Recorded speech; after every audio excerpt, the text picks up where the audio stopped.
Late one evening, my phone buzzed with a notification.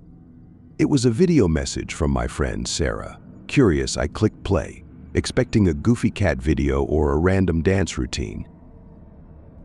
The screen flickered to life, but the video was far from the usual lighthearted content. It showed Sarah sitting in a dimly lit room, staring directly at the camera. Her eyes seemed empty, devoid of the usual spark. "What are you doing?" I texted her, my fingers dancing across the screen. No response. The video continued, and I realized it wasn't just a static shot. Sarah's gaze shifted, as if following something unseen.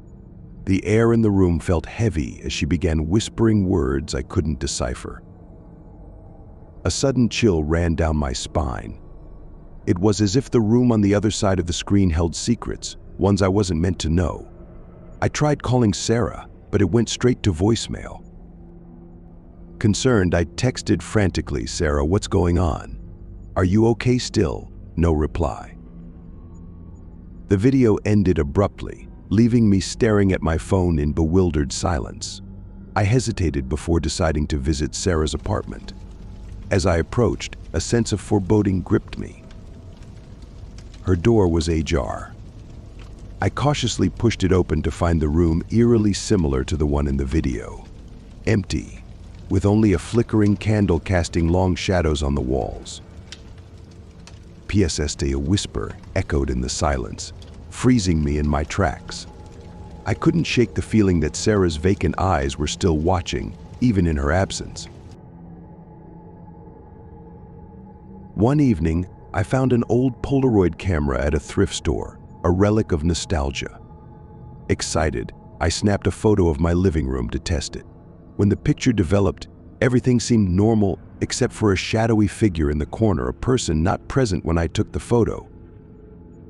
Confused, I reshaped my skepticism into a laugh, attributing it to quirks of old technology. As days passed, the unease lingered. The figure in the photo, once dismissed as a glitch, appeared more defined. Late at night, subtle whispers echoed in the room, as if the silent figure sought a voice. I showed the photo to friends, brushing it off as a silly prank. Yet, in group pictures, the shadowy figure reappeared, never in the same form but always lurking. Friends laughed, attributing it to lighting, but I felt its presence growing. One night, as I scrolled through the photos on my phone, I noticed a new addition, a picture of me, asleep in my bed, taken from an angle only achievable by someone standing in the room. Panic set in, and I searched my apartment, finding nothing. Now, every click of the camera captures more than intended. The figure has become a constant companion, appearing not just in photos but lingering in the corners of my apartment. Casual and friendly turned into eerie and unsettling, as the Polaroid moments became a window into something beyond explanation. Last summer, me and my buddies stumbled upon this rundown amusement park, all rusty rides and a vibe frozen in time. Despite the creepiness, we couldn't resist nosing around, fueled by that youthful curiosity we all still had. The air, though, reeked of decay mixed with a weird kind of nostalgia, dropping hints about the place's unsettling past. So as we're poking around, this far-off carousel starts creaking back to life, spinning and playing this eerie tune that echoes through the whole abandoned joint. We couldn't help but get closer, the creepy music kind of pulling us in like a weird spell. The once colorful animals on the carousel. Yeah, they've turned into these nightmarish creatures with twisted smiles, like they were frozen in some messed up dance. We're all side-eyeing each other, wondering if we're seeing things, and then bam, the music stops dead.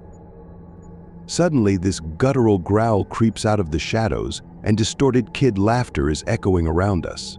We're booking it to get out, but the park's pulling some horror movie nonsense, trapping us in its decaying clutches. Out of nowhere, the carousel kicks back in, playing an even creepier version of that tune. The messed up animals start warping into these unsettling shapes, and the laughter gets downright insane.